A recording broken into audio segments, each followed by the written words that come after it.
वैष्णवीची आत्महत्या नाही तर कट रचून हत्या करण्यात आली। वैष्णवीचे वडील अनिल कसपटे यांनी हगवणे कुटुंबावर हा आरोप केलाय। वैष्णवीच्या शरीरावर अनेक जखमा आढळल्याचं सुद्धा कसपटे यांनी म्हटलंय। मला काय म्हटलेलं आहे की 29 त्याच्या जखमा आहेत, त्यातल्या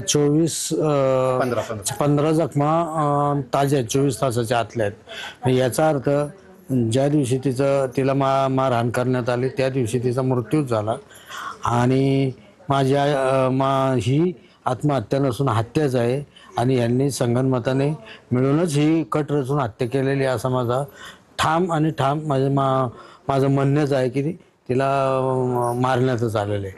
की हे जर ते 15 वळ 24 तासाच्या आतले आहेत आणि बाकीचे जे काही वळ जुने आहेत म्हणतात, तर याचा अर्थ असा होतो की यापूर्वी तिला सतत मारहाण, तिचा छळ होतच होता। तिला पाईपाने रॉडनी हाणमार करून तिचा छळ करून हत्याच केलेली आहे। हा माझा